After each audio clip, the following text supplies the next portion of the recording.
My name's Mike Hadlow. I'm the owner and sole employee of Suteki Ltd, which is a little company. I hire myself out for hourly and daily rates to various, mostly corporate customers, and do technical architecture consultancy. I also build software on a fixed price basis as well for a number of different clients. I've been working as a software developer since '97.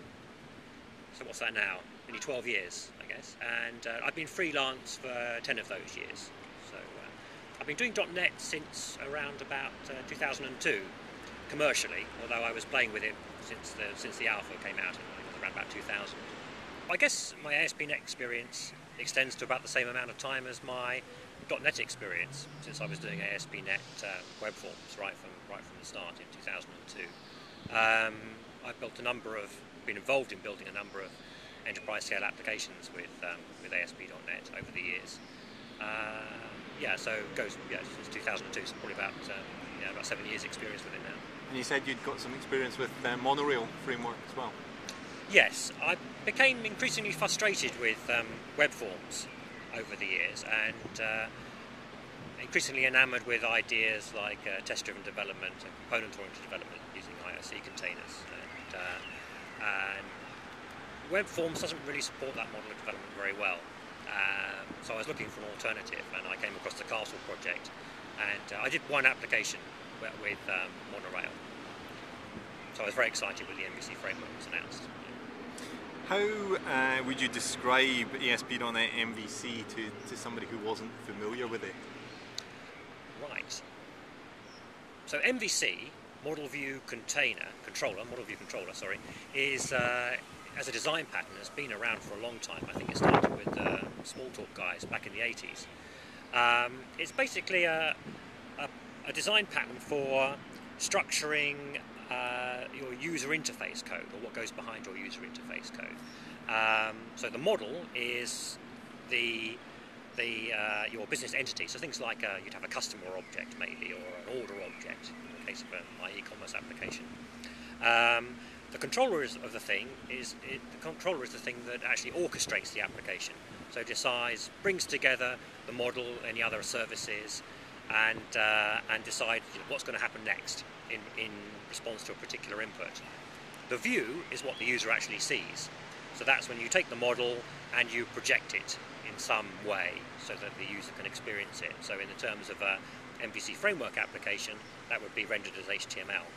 What do you see as what differentiates web forms apps from MVC applications? The key differentiators? Well, the MVC framework is based on a well-established user interface design pattern. The primary focus is on decoupling different responsibilities in the UI, so controlling the application, the actual view of the data, and the business entities themselves. Web forms is based on an entirely different predicate, which is this a kind of a RAD application development idea, that you can take a design surface, drag controls onto the design surface, double-click the control, go into an event handler and write your code in there.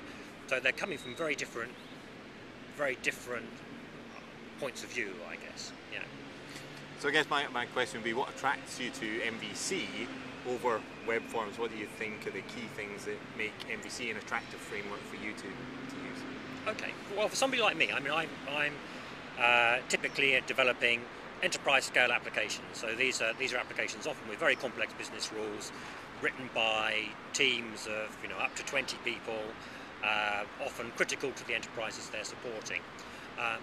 On that kind of scale, you really have to put in place development practices which allow you to build large applications and scale complexity without hitting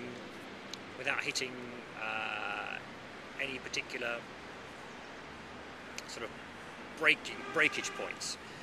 So having things in place like component-oriented development, and having things in place like test-driven development, which allows you to build your application from the point of view of a series of test cases, aid in giving you that kind of scalability. So that's what I'm really interested in doing. And the MVC framework allows me to do that much easier than web forms did. So you've built an e-commerce application using ASP.NET MVC. Can you just talk a little bit about the architecture and the technology choices you made in that application? Right, yes. So it is based on the MVC framework. Of course, when you're building an MVC framework application, you tend to structure it in terms of controllers, model, and view. There's often there's a fourth part of that isn't mentioned in the acronym, and that's the services. So typically, services would be the things that do any kind of communication with other parts of your application. So you would have data access services, for example. The architecture I've chosen for that, for Suteki Shop, was using around link to SQL as the object relational mapping tool. The third major kind of architectural component in Suteki Shop is the Castle Project's Windsor IOC container. An IOC container lets you build your applications in a component-oriented form, decoupled components that then you can wire together, maybe in different configurations at runtime. What about your experience with MVC? Are there any things that strike you as particularly good points, any particularly bad points about ASP.NET MVC? Well, I think we've gone over the good points. The good points is that it's a well-established architectural pattern. It's much closer to the HTTP protocol in many ways. You're dealing directly with requests and responses, which makes it a more natural fit, I think, than web forms. In terms of cons with the MVC framework, well, it's very new, I think, and we're still trying to work out the best ways of building applications with it. And I'm hoping Suteki Shop is can help people in that regard. So it's some of my ideas about the best ways of building applications, but certainly a lot is still being worked out.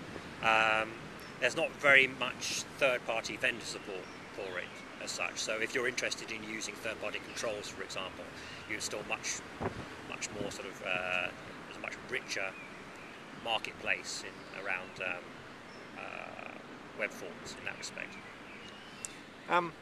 So I guess I might already know your answer to this, but I was going to ask you if you think there's a sweet spot for MVC where it's just the obvious choice over web forms. I think if you want to do test-driven development, if you're building large-scale enterprise applications, if you're interested in doing clever things with the HTTP protocol, or even not particularly clever things, but you need to care about the way your HTML looks, and you need to care about your request and your response.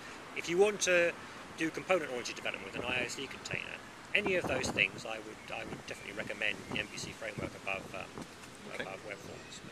Have you any future plans with Suteki Shop that you can talk about? Anything in the pipeline? Sure. Well, it's both a commercial application and a sample application. So I guess there are the two strands there. Commercially, I'd like to get some more customers for it, because that would one of the things I wanted to do with Suteki Shop was make it a multi-tenanted application. So a single application instance could serve multiple customers with diverse requirements. Having other customers would be a good demonstrator of that. And as far as commercial customers are interested in building extra functionality, then that will be added to it as well. And as an open source project, other people are also submitting patches and adding extra functionality to it too. So hopefully, ideally, I'd like to see it become a kind of well-respected .NET open source e-commerce application that lots of people are using.